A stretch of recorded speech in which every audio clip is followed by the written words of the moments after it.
All right, I think most people are connected to audio, so we can go ahead and get started. Welcome everyone, and thank you so much for attending today's Pathways to Healthcare event.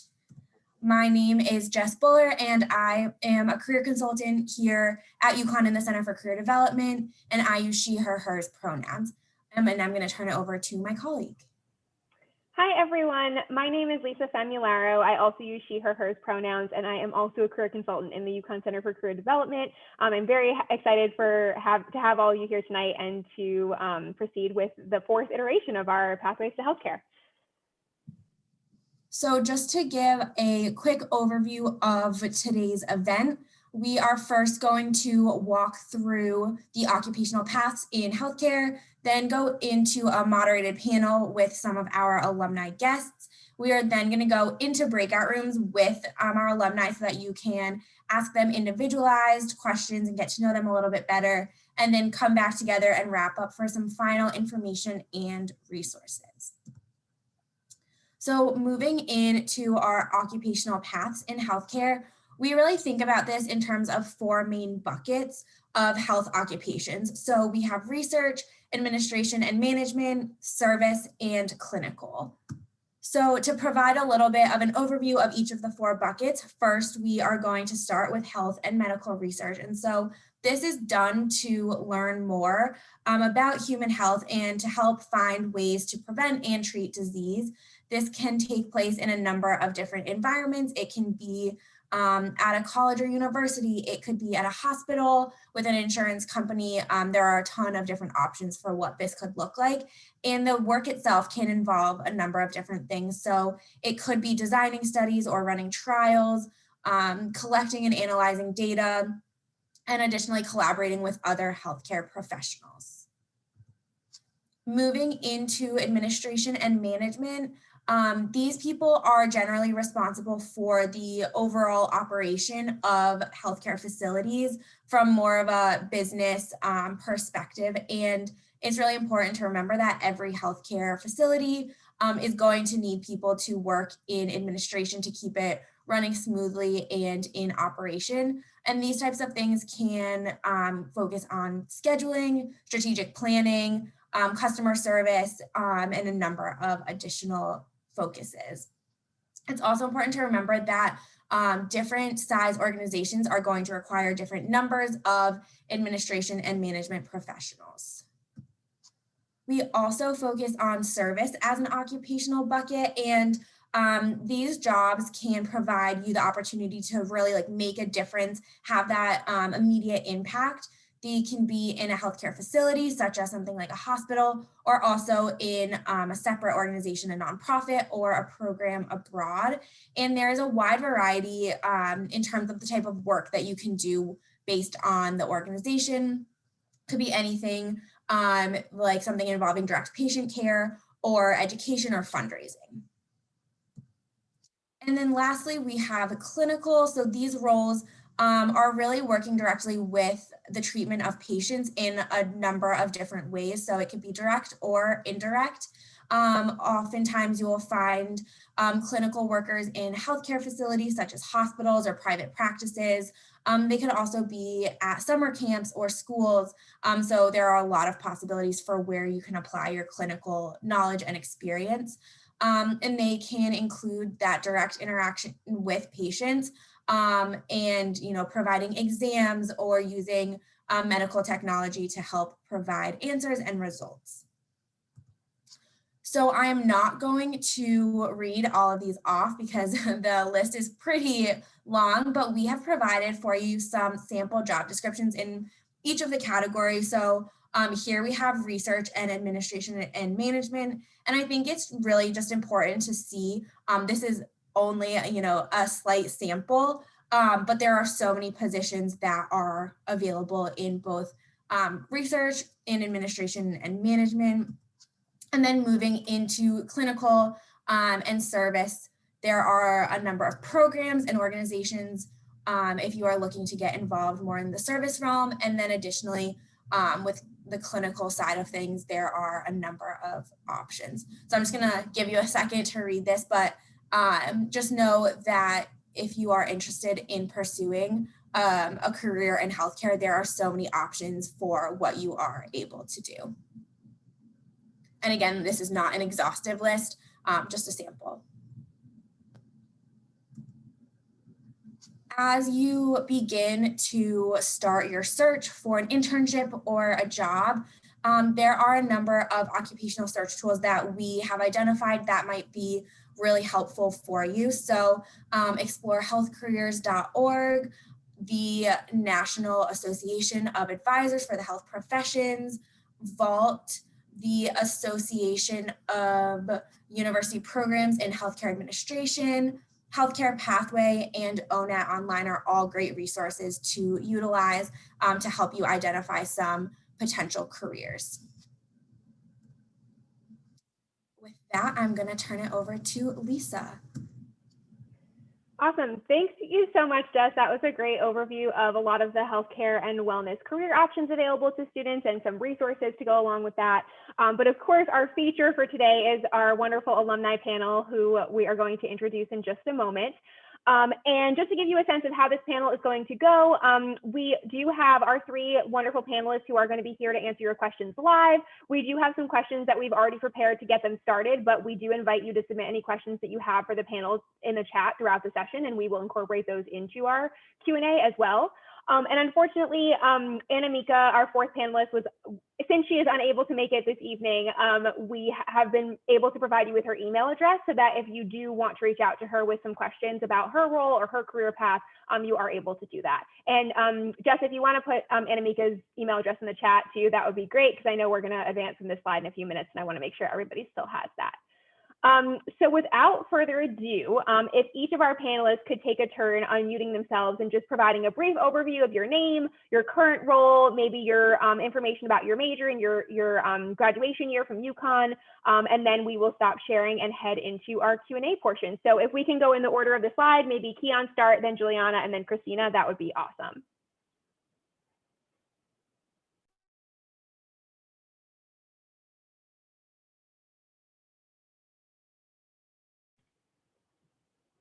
Oh, it looks like Keon might be frozen on my end. So Juliana, do you mind taking it first? Sure. So hi, everyone. My name is Julianna Lewis, and I graduated from UConn in December 2016. I am currently a research consultant at the Lewin Group, which is a health and human services consulting firm based out of Northern Virginia. And I am currently also a master's student at GW, studying for my Master of Public Health. Awesome. Thanks, Juliana. And Christina, do you mind going next? Hi, everyone. My name is Christina. I'm a neurophysiologist at Specialty Care. I graduated from UConn in 2014 with speech, language, and hearing sciences, and then my master's in 2020 with in neurophysiology. So I work primarily in the OR, and I monitor the nervous system in any surgery that it's at risk. So that's kind of the most basic terms of what I do. Awesome. Thank you as well, Christina. And Keon, are you able to hear us? Yes. All right. You're up. All right. I'll talk while I have good connection. So good afternoon, everyone. My name is Keon Callender. I graduated from UConn in 2016 from the School of Business with a major in healthcare management. And from there, went on to graduate school at the University of Michigan in their health management and policy program. And now I'm at Hartford Healthcare as the program and analytics manager for health equity. So I oversee the day-to-day operations and activities of our health equity department, and really work to ensure that everyone across the state of Connecticut has the resources that they need to live.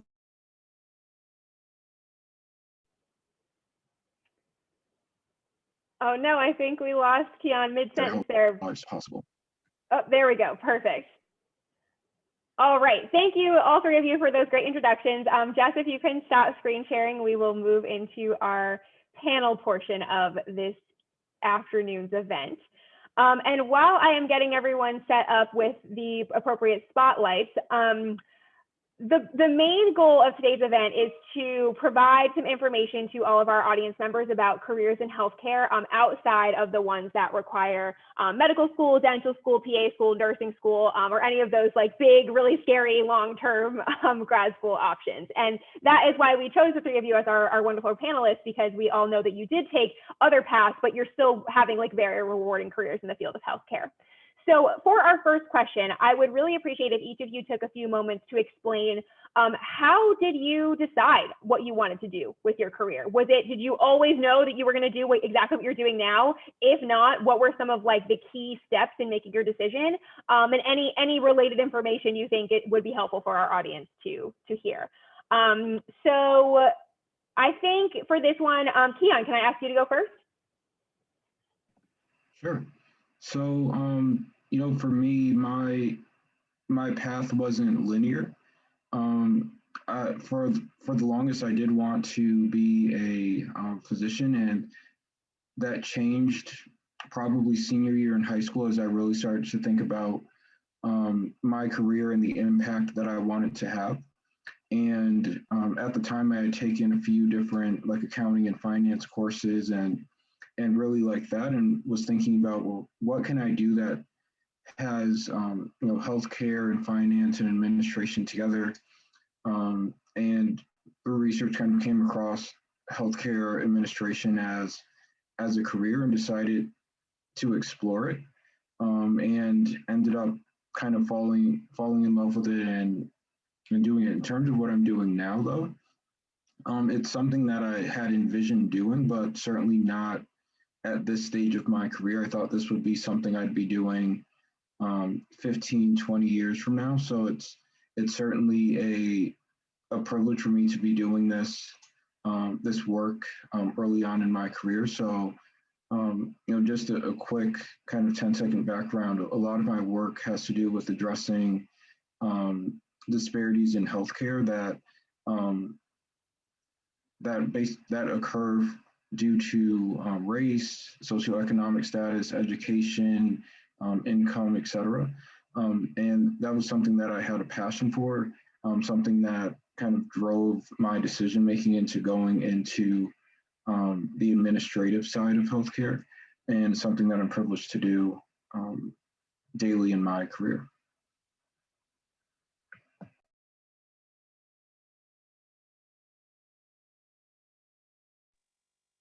I can go next. So I don't think I mentioned in my introduction that I was an allied health major. So I was unsure for a long time what I wanted to do with allied health. I know that a lot of people go on to graduate school for a number of occupations, and I was not really sure. And in my senior year, I decided that I wanted to pursue public health. Um, and I applied to programs for master's programs, and I was accepted, and I just found I I just didn't feel like I was ready. Like I feel like I needed to explore things a little bit more before taking classes and getting into the nitty-gritty of certain subjects. So I did an AmeriCorps program in Connecticut, and that was based out of a federally qualified health center. So the within Connecticut, there are, I think, 17 or 18 federally qualified health centers, and I worked with a program called Service to Improve Community Health, and that was a year-long program where I worked at a health center on tobacco cessation, and it was so informative, something that I probably couldn't get in a classroom. And not obviously I love education, so that's not what I'm saying. But I recommend AmeriCorps because just in general, no matter what the field, but especially healthcare, it's very helpful because it's just 1 year. So even if you realize you don't love it, there is a timeline. And so while I was at AmeriCorps, I realized I was more interested in the systems in place. So working with tobacco cessation, tobacco use is greatly impacted by policy and the cost, lifestyle stressors that people have. And that is why now I work in um, healthcare consulting. And I don't think I necessarily pictured that I would do this, but that's also because I didn't really know what I was going to do. So I'm glad that I'm in a job right now where I can touch various topics and I work a lot with Medicaid and CHIP data, which I find to be exciting. So I think I'll wrap it up there.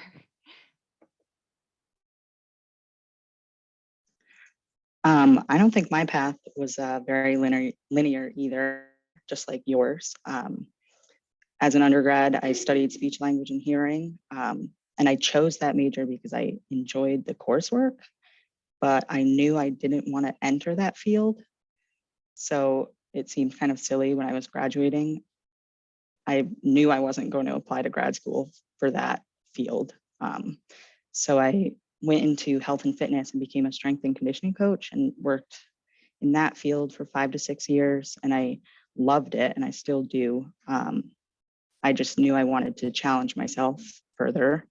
And because I liked the coursework that I did in undergrad, I felt like this field I'm in now was kind of related. And my friend had just entered the field. And honestly, before her, I had never even heard of neurophysiology. I'm sure a lot of you haven't heard of it before. It's very niche. Um, so it definitely wasn't a linear pathway, but the grad program I did was only a year. So like you, Juliana, it wasn't like a huge commitment. So if I felt like it wasn't the right fit afterward, I still had options. But I ended up loving it. So that's what I'm doing now. Great. Thank you all for your great responses to that first question. I definitely noticed some similarities between everything that all of you said. One being that your careers have involved continued exploration. Like every position or experience you've had have led you to realize more things about your preferences, your interests, your passions, and then the next step in your career has been dependent on that, which I think is a great way to look at things because you're always learning and you're always developing in that way.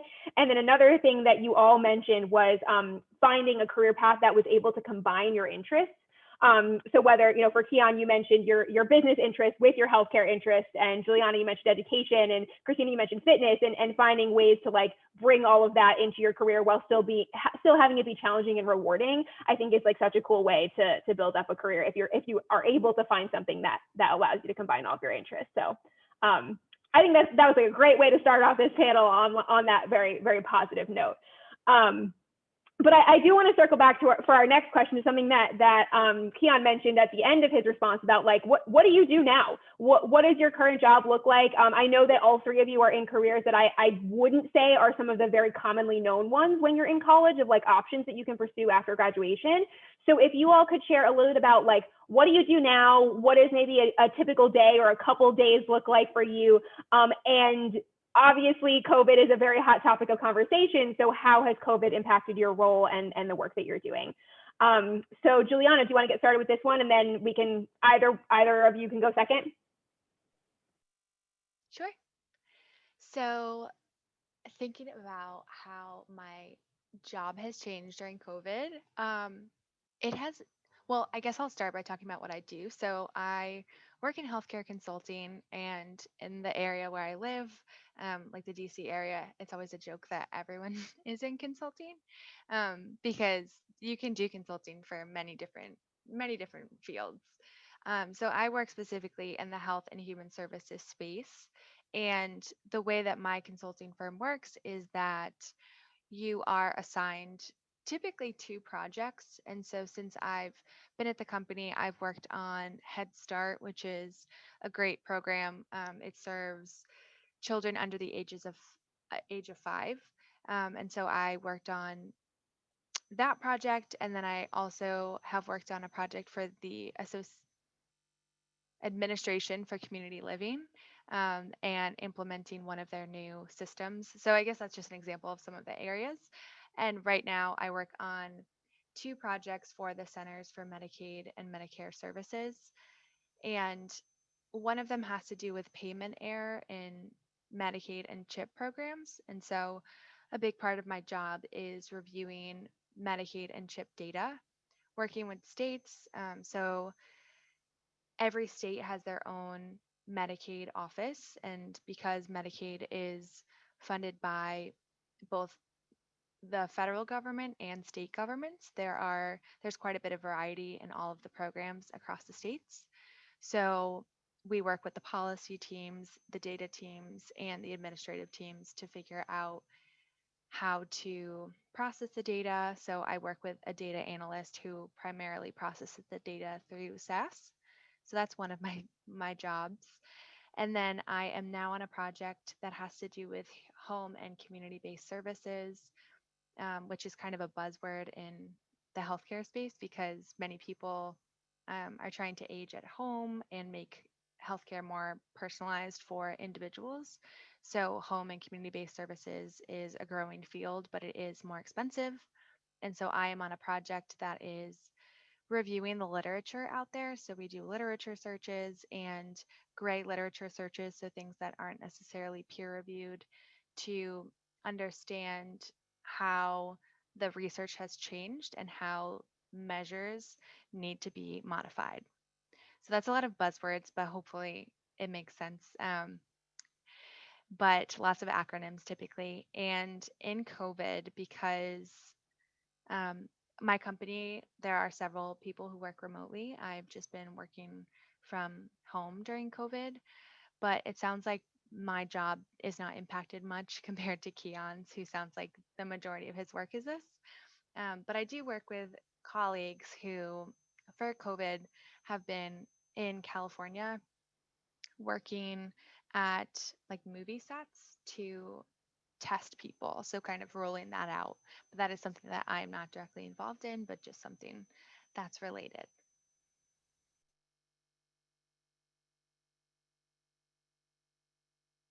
I can go next. Sorry if it's a little loud where I am, but a typical day, I guess, in my work starts the night before, where I get my case assignment, and we go anywhere between 5 or 10 different hospitals in the region, working with 10 to 15 different surgeons. So you get your case assignment, and the next morning you go in typically an hour beforehand so that you can consent your patient, get a quick history of what's going on. You consult with the surgeon and the anesthesiologist working in your team to discuss what you will be monitoring for that case. So I would say 80% of the job is spine cases. So any kind of like lumbar fusion, cervical fusion. But we also do craniotomies and vascular cases and ENT surgeries. So we place electrodes head to toe on a patient once they're put to sleep, so they don't feel anything. And then we stimulate and record different pathways to monitor their central and peripheral nervous system. So if I see any changes on my end, I can let the surgeon know, and then he can make the necessary changes so that the patient wakes up without any deficits. And that's a typical day. I know it's a lot, but I'm sure you guys can ask specific questions.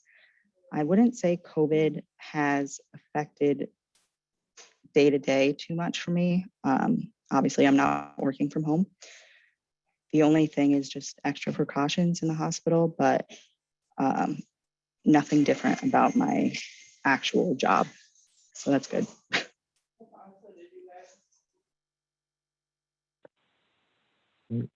And I would say I've never had a typical day. So my department in health equity is a little over a year old. So I joined the first day. I was the second person to join after my boss. And 6 months into our department being created, COVID-19 hit. And we've been working kind of in the pandemic and through the pandemic ever since. So while I don't work in a clinical role necessarily, I work in a support role, and a lot of my work prior to December involved testing, COVID-19 testing, and making sure that we were providing ample testing in areas that had low access to tests, or areas that had high rates of cases or high rates or high rates of transmission. And a lot of that was working externally as well with community partners around communication and messaging, and using those community partners as kind of trusted pillars in the community to elevate the message of Hartford Healthcare. And I would say since December, a lot of our work has been around vaccinations and ensuring that our vaccination distribution is equitable across the state. And looking at historically our cases and where which cities and zip codes were hardest hit by the pandemic. Those are the cities and the zip codes that we're focusing on for vaccines as well. So a lot of my work has to do with kind of defining that strategy and evaluating that strategy, but also a lot of the analytics behind that. And you know, we're also following a lot of guidance from the state.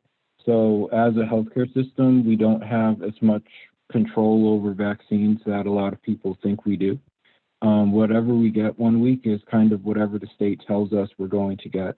We would love to vaccinate more people, but capacity is limited. So a lot of what we're doing is also encouraging people to keep trying. Just because you log in and there's not an appointment, you know, appointments will be available eventually. The other part of that of my role is addressing vaccine skepticism or vaccine hesitancy.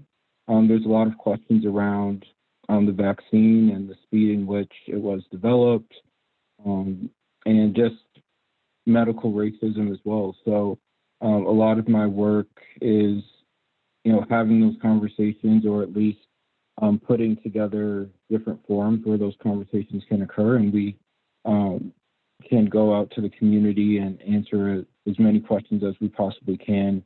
And that's kind of the fun part of my job. So before Jess was talking about the different pillars within healthcare career pathways, and in my role, I work with research, I work with clinicians, I work with the services and fellow administrators. So it's a very interdisciplinary role. That's great. I think that's a perfect way to wrap up that question, Keon, because I do think that healthcare is such an interdisciplinary industry, and no matter which of those four kind of buckets you're in, you're going to be working with people from other areas. And I think all of your answers were great to hear, because it shows how much variety there is in healthcare roles. So all of you described such different environments that you work in, and different factors that might impact your day-to-day or not impact your day-to-day. And, you know, Christina, in your case. So I think that for our students on the call, that's something to really consider, like the environment that you want to be in, and have that be kind of one of your decision-making factors in what career you end up pursuing. And I think that also leads me into my next question, which has to do with resources. So I imagine that all of you over the course of while you were at UConn, and then since you've been at UConn, have used different resources along the way to find jobs, for mentoring, for career exploration, and like everything else in between. So I was wondering if each of you could talk about like maybe one or two resources that you have found really helpful in your like personal career journey, whether they were while you were in college or maybe post-college, that you would recommend that our students on the call maybe turn to or start to look into as resources that they might be able to use as well. So Christina, can I have you go first with this one? Yes, sorry, I think it's very loud in here. I hope you guys can hear me.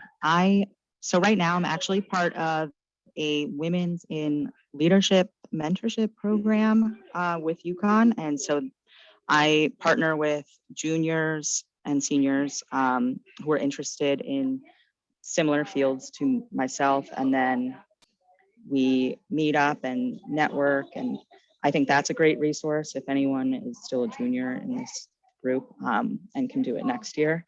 But I think for my own field or my own pathway, I didn't even know what the field was for so long that I just got lucky in having a great friend who had gone through the UConn program as a, well, it was only a graduate certificate program at that point, but she had gone through that and she had told me what the field was. So from that point on, I really used LinkedIn as my main source of networking. And I reached out to people that she had done the certificate with. I reached out to the director of the UConn program. And that was really how I got my foot in the door. So in terms of finding sources for other career paths, I think Juliana and Keon might be better people to ask that question. But that was my history.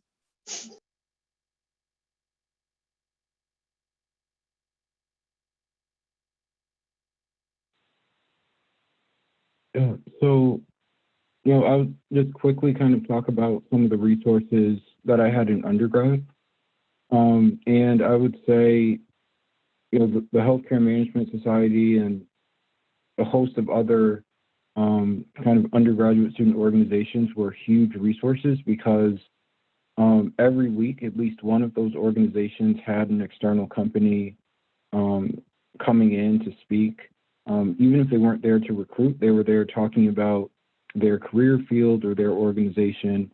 And, just showing up at those events was a huge resource within itself. There were a lot of people who I connected with during my undergrad that I'm still connected with to this day from various industries within healthcare.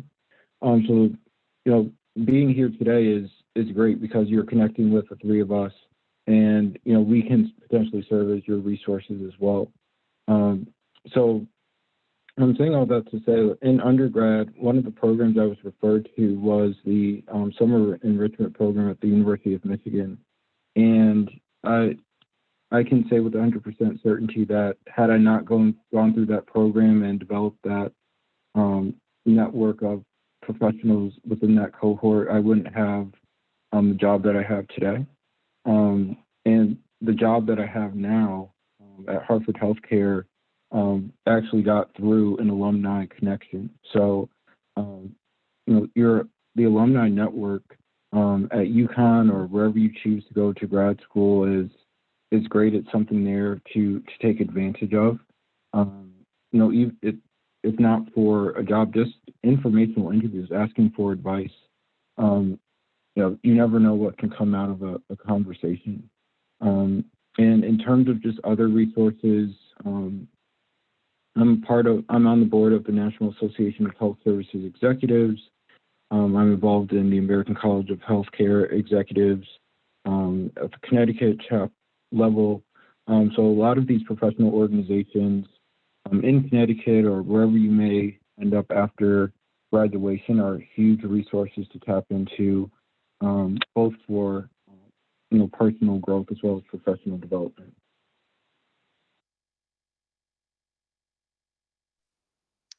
So I graduated in December 2016. And after I didn't really have a plan for what I was going to do.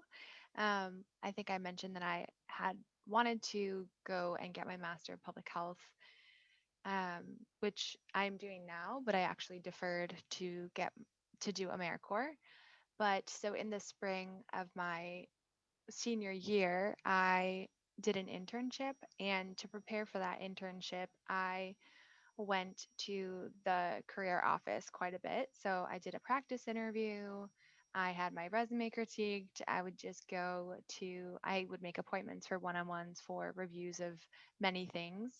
So that was a great tool because it's very easy to not even imposter syndrome, just to get stressed and anxious about an interview. That's the kind of person I am, and some people aren't. So it's very, dependent upon the type of person that you are. So that was a great tool for me, and that's really how I prepared for my interview and was able to intern at a nonprofit in DC. And let's see. So in terms of other resources, I think this is more of a practice than a resource. But when I after I completed my internship, I was a little bit lost. I didn't want to go to grad school quite yet, so I deferred, but I had no plan. And I wasn't sure what to do. I just wanted to talk to people about their experiences. So I just did a bunch of informational interviews. So for a little while, I was considering social work. Many towns have town social workers. So I just emailed mine and asked to talk, and I just went to their office. I met with the Southington Health Department head. I met with the Connecticut Public Health head. My friend's mom went to college with someone who got their MPH. And that ultimately, I forget which one of those interviews, but that one of the people mentioned that there was this AmeriCorps program through the Connecticut, that's a long acronym, Community Health Center Association of Connecticut. And that is ultimately how, so this is, I guess I didn't need to provide all the details, but like Keon mentioned, networking is very helpful and informational interviews are really helpful because people talk about things honestly and they can give you insight into the process as to how they got there. So, like after this meeting, if you're interested in talking to one of us, definitely reach out because people are, it's not something to be afraid of. People are always willing to talk because they probably, and it sounds like all three of us had talked to someone, and that's how we got where we are. So, Yeah, all of you are really emphasizing networking here, and I just want to jump on board and emphasize it from my perspective as well, because I work with a lot of students in a lot of different career fields, and networking seems to be kind of the theme of like how students figure out what they want to do. So I'm really glad that all of you had, whether it was a friend or a mentor or a family friend who was able to kind of guide you in one direction or another to lead you where you are today. And if anybody in the audience has any questions about like networking in general, because, you know, as Juliana mentioned, I think sometimes networking can be intimidating or even scary to get started. Feel free to throw those questions in the chat and we'll ask our wonderful panelists how they overcame their potential networking fears and accomplished what they have so far today. So one other thing that you all talked about in those last responses was also some experiences that you had that guided your career exploration. So I think you mentioned internships, you mentioned professional organizations and student organizations you were a part of, also just like other things that you knew other people were doing. So I want to ask you all, what are some of the skills that you think are essential for success in your specific role, but also in like the field of healthcare in general? Because I think there are a lot of students on the call who know that they want to go into healthcare, but maybe don't know exactly what job they want to pursue. So what are some of the skills that they should be working on developing now that will serve them well for like any career or whatever they end up deciding in the field of healthcare? So let's circle back and have Keon go first with this one. Yeah, I'm probably not going to give a popular answer here, but you know, I would argue a lot of the hard skills you can learn on the job or we can teach you. It's a lot of the other things that matter when it comes to how do you communicate? How do you communicate with others? What is your approach?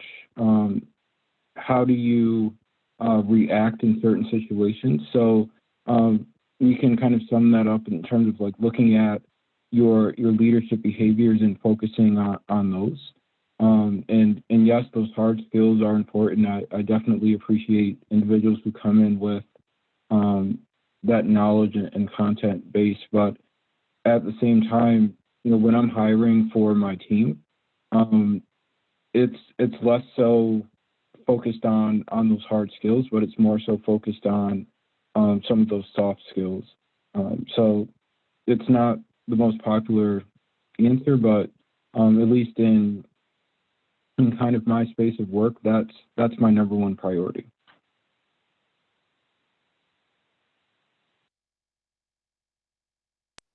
I definitely agree with Keon. And I guess this isn't so much a skill, but more of a trait. I think it's really important to just stay curious because, at least at my job, so many things that we do are about process improvement, program improvement, efficiency, effectiveness, and staying curious, asking questions. Um, I feel like when I'm more curious, I'm more invested in the work, right? Like I'm like, oh, why are they doing this? And I'm more likely to be engaged. Um, so I think curiosity is kind of a trait in general, but definitely communication skills, people skills, and I know you hear this your whole life, I'm sure, but teamwork, like you're always going to work with a team. You're not siloed, and if you are, it's probably not that effective, and you're going to be a part of a group at some point. So working with others and really bringing those teamwork and communication skills.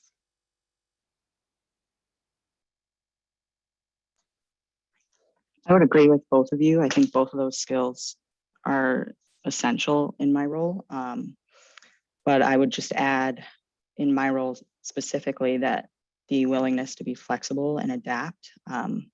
Every day is different. I go to a different hospital every day. I go to work with a different surgeon every day. So it's not routine.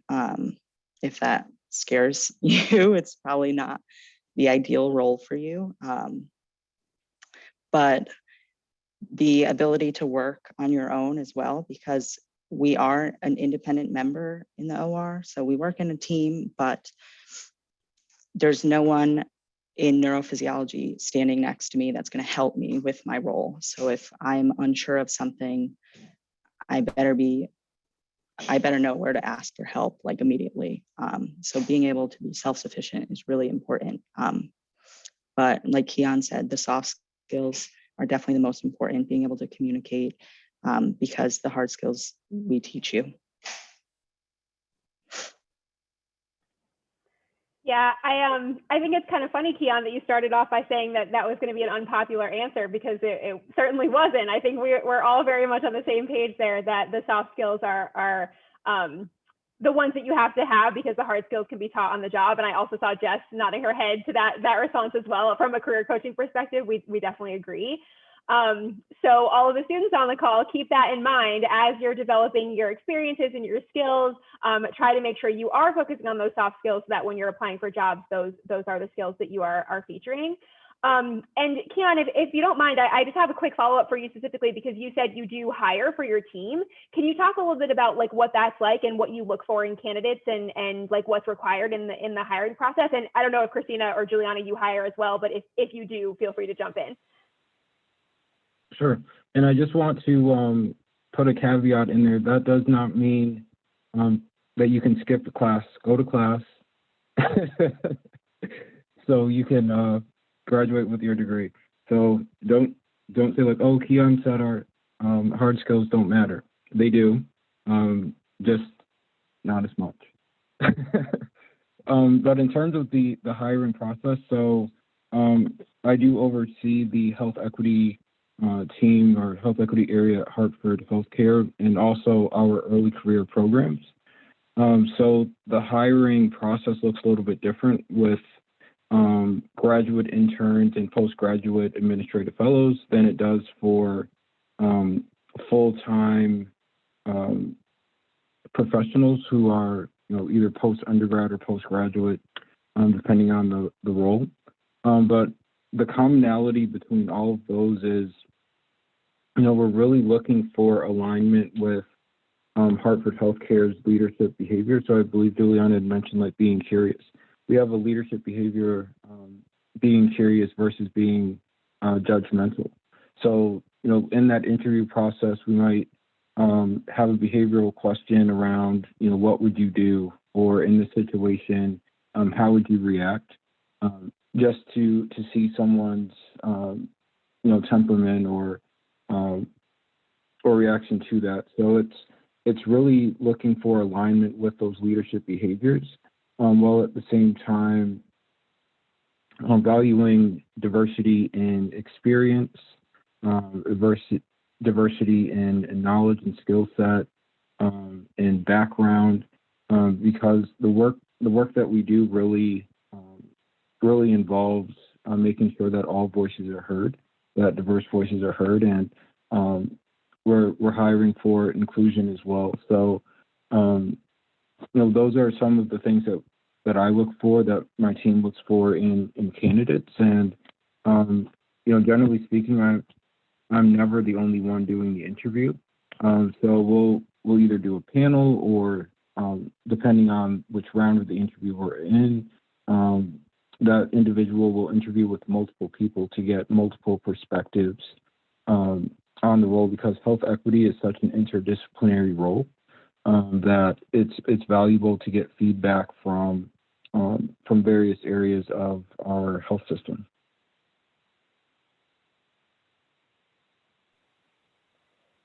That's great. Thank you so much, Keon, for describing that hiring process in detail. I hope that all the students on the call who are going to be applying for jobs or internships soon were taking notes, because I think that some of the things that you mentioned, Keon, are definitely true for a lot of positions. So I really appreciate that. And if anybody has any more specific questions for Keon about the hiring process, I think that would be a great topic to ask about in the breakout rooms a little bit later. But I also want to ask, Christina, I want to ask you a specific question. One of the things you mentioned earlier was that when you're in the OR, you are responsible for your own thing. If you need help, you have to know what to do to get that help, and you're responsible for your role on the team. So I wanted to ask you, can you describe a little bit of what when you say the team, kind of who else is involved in that situation? Are there any other roles that are besides maybe the surgeon or the physician that you're working with, that are maybe more non-med school careers that you learned about since getting into the field that you're in right now that students might be interested in, or just in general, what other occupations you interact with regularly that you think students might be interested in? Yes, definitely. So I work really closely with the surgeon and the anesthesiologist on the team in the OR. But the other positions, I guess, in healthcare that I closely interact with, surgical PAs, so physician assistants, surgical techs, so the people that work next to the surgeon and assist them, helping them get their tools that they need, and then the circulating nurse in the room. So those are all career paths that do not require 10 plus years of schooling. And then on my own end, for our team in specialty care, I work with a reading neurologist, so that is a physician, but they monitor the case with me. They're just doing it remotely, so they can see my screen, and we share information, and we message each other back and forth throughout the procedure. I always thought that was kind of a cool position to be in. And then I also interact with clinical support. So that is someone on my team who's also working remotely, and I can connect with them. So if I'm having any issues in the OR that I'm not comfortable with, if I see a major change that I want to ensure is real before I scare the crap out of a surgeon, I will connect with a person on clinical support. So that's someone who has gone through the training that I've gone through, but maybe took it farther and has a PhD or studied audiology, and just knows the physiology better than I do, and they will help me through that kind of situation. So I work with a lot of different roles, but there's definitely a lot more out there that doesn't require all the schooling of medical school or that. Yeah. Yeah, that's really helpful. Thank you, Christina, for describing all those roles. I think, like you said, there are a lot of different people who are involved in one case or in one procedure in the medical field that you don't learn about in elementary school. And so I think always hearing more about these careers is a great educational experience. And so, Julianna, my question for you is similar to Christina, along the lines of people that you work with. So you've mentioned throughout a couple of your responses that you're involved in a lot of different projects with a lot of different organizations. And so I was wondering if you could also talk about kind of what does your team look like? Who from these organizations are you working with and collaborating with? And do you think that there are any career paths that you have learned about throughout your career in healthcare consulting that you would also mention to students as good options? Sure. So, one thing that is unique, or maybe not unique to the field, but my organization is a SME-based organization. So, I myself am not a SME, but all of the VPs and all of the more senior folks are experts in something. And so, I think one of the biggest things I've learned since working just in this field is that you can make a career out of things you're very passionate about. So I worked on the Head Start project, which is, um, like I mentioned, it is education for children under the age of 5 who meet certain requirements. And that group of people that we worked with, so we worked with the Office of Head Start, and they have a big team, right? So the head of Head Start is appointed by, I think, the administration, like president and eh, their cabinet. But there's also many folks on the team who do data analysis, who are early childhood education specialists, former educators. They ran their own Head Start programs. They're grant specialists. So it really is dependent upon the project.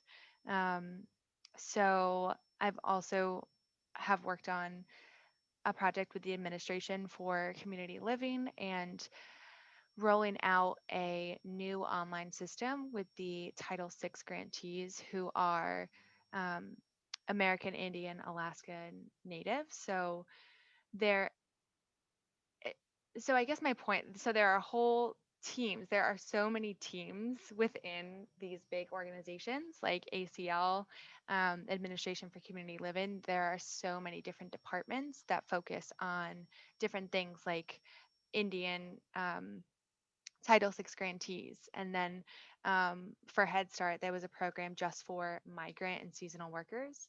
So there are so many different paths, and you can be a specialist in really whatever it is that excites you, right? And things that you want to see happen in the world. And so I guess I'll leave it at that. Basically, there are many specialists in different fields that people can be a part of. That's great. I think that that really kind of sums up a theme that you've been talking about, Juliana, about how like in consulting you get to interact with like so many different people from so many different perspectives and backgrounds. And I personally, I think that's one of the coolest aspects of working in any kind of consulting, but especially when you can combine it with your interest in healthcare, that's a plus. Awesome. So I think we're going to have time for 2 more questions before we move into the breakout room portion of the event. So I'm going to throw out my second to last question, which is a simple one. What is one of your favorite parts of your job? So, you know, just something that you enjoy doing in general, or maybe like one experience that you've had in your recent history that you like absolutely loved, and maybe a story that you love to tell about your work. That you can share with our students who are here today. So for this one, Christina, can I have you go first? Yeah, definitely. I'm trying to think of like a specific experience, but I think my favorite part is when I do get into a consistent OR. So if, you know, my manager schedules me at the same place more than once in a week, and you know, you get to really know the team in that OR, you get to know the surgeon, just building those relationships. It makes the day so much more fun, just to feel like the pressure is off of you a little bit, because I think sometimes in my field, we're always the visitor in the hospital. So we're considered a vendor.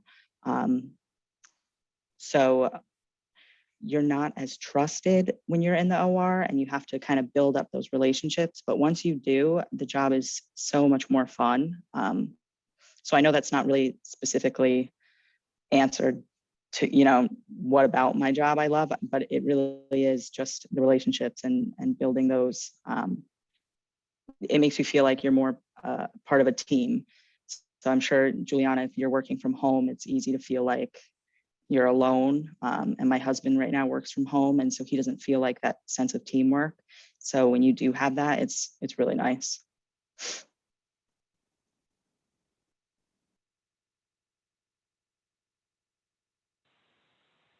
Yeah. So So for me, I think one of the great things about my role is that I've been with it from the very beginning. So like I mentioned before, I was one of the founding members of the health equity area. And if we were to go around Hartford Healthcare a year and a half ago and ask people what is health equity, maybe 1-2% would know, or would be able to define that. And to see that come full circle where we're focused on creating a culture of equity. Our CEO and our CEO cabinet, so those who are executive vice presidents, are now responsible for accountable for embedding equity across the system. So that's been a really great thing to see equity kind of elevate in the organization from really a grassroots level all the way to executive leadership, and that's been fun to follow as well.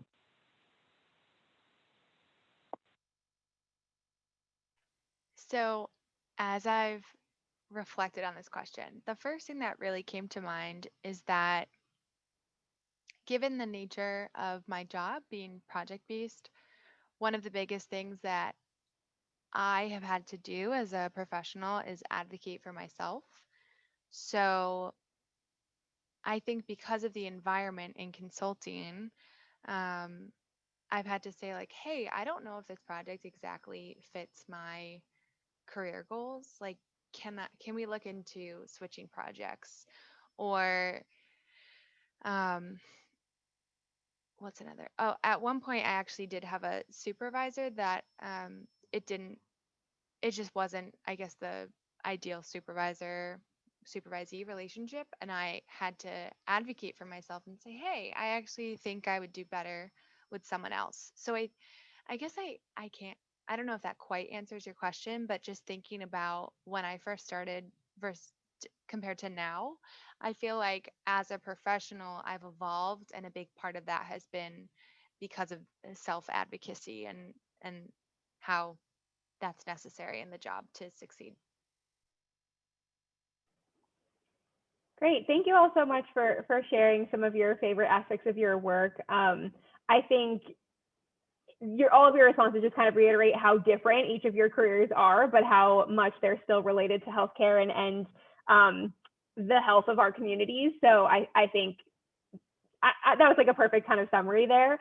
And for our last question before we got into the breakout rooms, the theme is going to be about grad school, because we did get a question that came in from the chat, which says, were any of the post-undergrad programs or any grad programs that you all completed sponsored or paid for by a company that you worked for? Or did you, pursue that on your own and do that separately from your job? And I also just kind of want to expand that question a little bit to ask you, like, how did you choose a graduate program? I know, Christina, you mentioned that you heard about it from a friend or a connection, but if you wanted to maybe elaborate on that, like, did you consider other schools? And then same question to you, Kian and Juliana. And Christina, I can have you go first since I already mentioned some of your story. Yeah. So I did apply to other programs in neurophysiology. None of them were master's programs. They were like graduate certificate, and then one of them was just a plain certificate to enter the field. So this company would train you for a certain amount of time. I chose UConn because I'm a Husky at heart, obviously, and I wanted to challenge myself. It had been 5 or 6 years since I had gone to school, and I really wanted a challenge. I wanted to get my master's. That was really important to me at that time. And so I connected with the program, and it went from there. The program I did, it's not sponsored by a company, but they are partnered with Nuvasive, which is a medical device company that also does IONM. Unfortunately, they do not pay you to do the program or anything. That you do pay yourself. But I did meet my company through the program. So Specialty Care also partnered with the master's program in that the clinicians at Specialty Care mentored me throughout my graduate career. So I learned everything I knew from Specialty Care, and that's how I had an easy transition into my career, because I was trained by them and we built great relationships throughout the year. So they knew what I was capable of. And it was easy to just kind of get a job right after I graduated, even in the middle of a pandemic. So that was my pathway.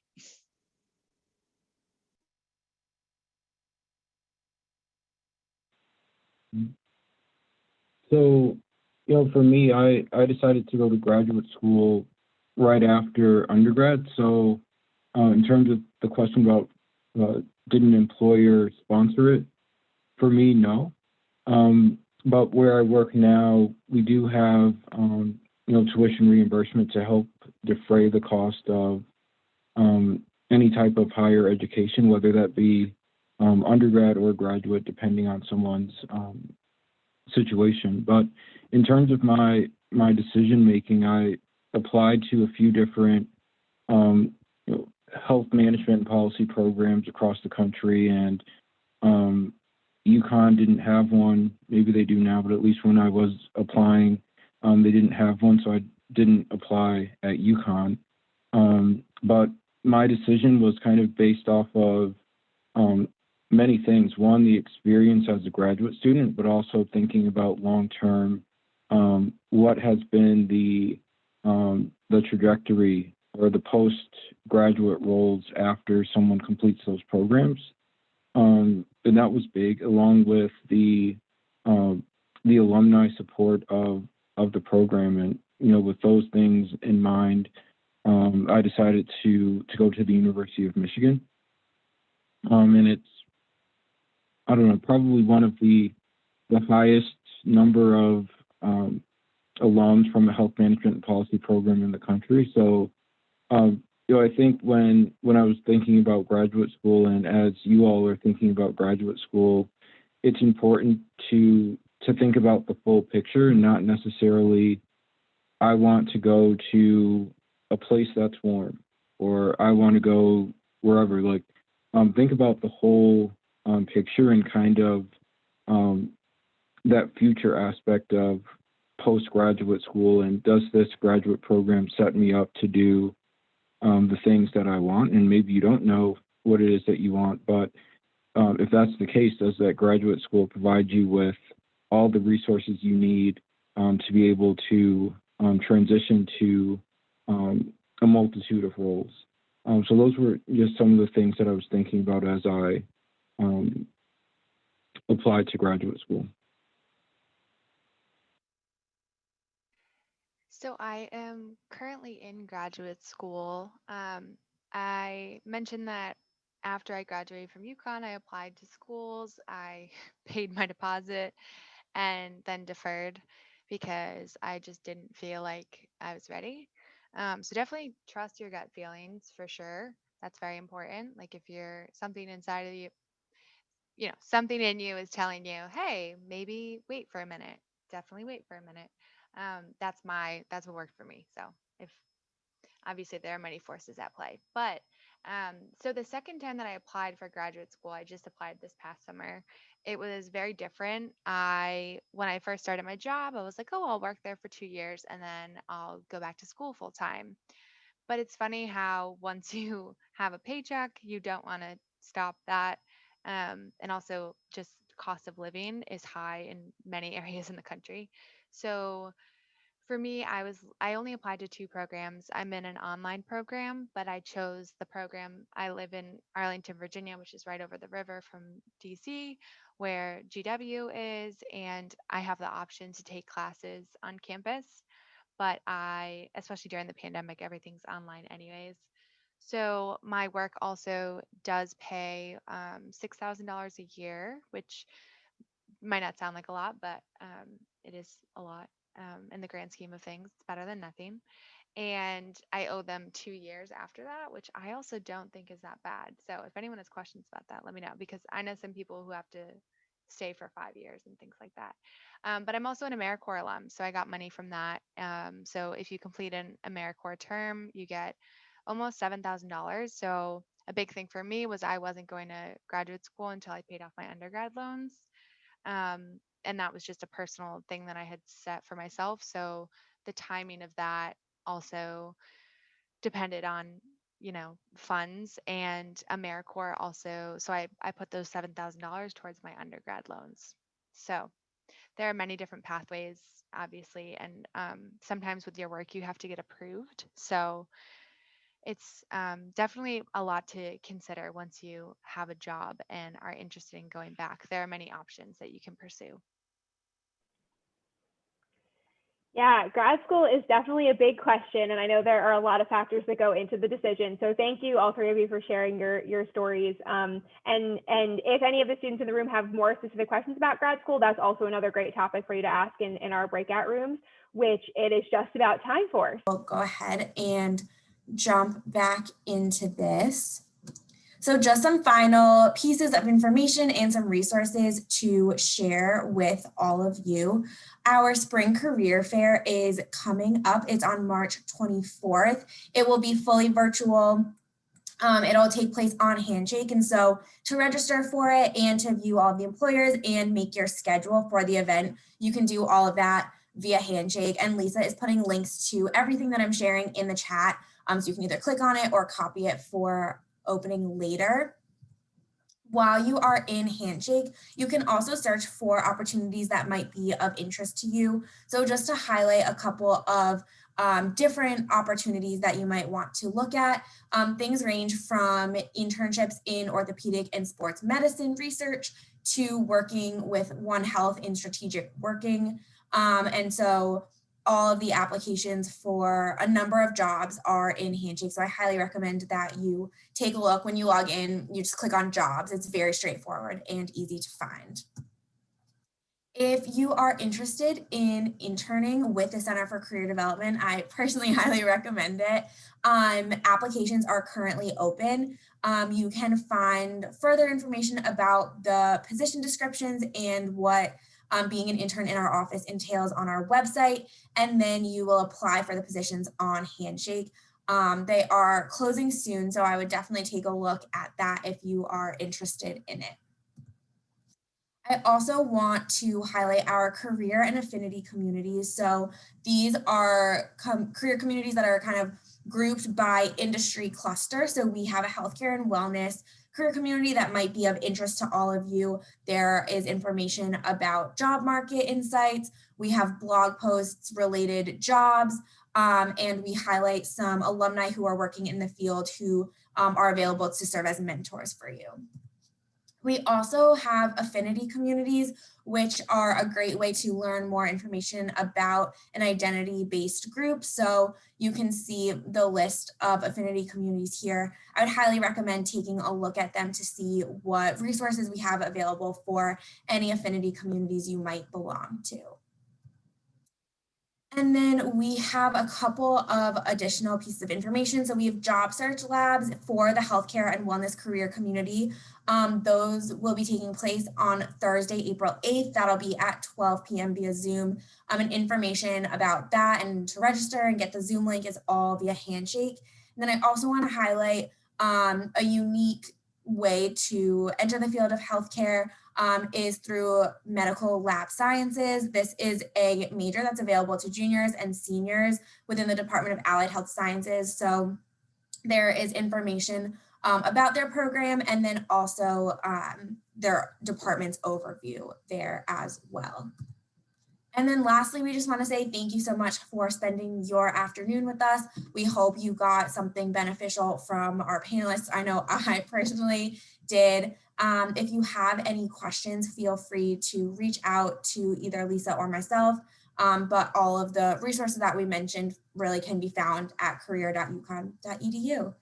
So Lisa and I will be here for a second if anyone has any last questions, but otherwise, thank you so much for attending.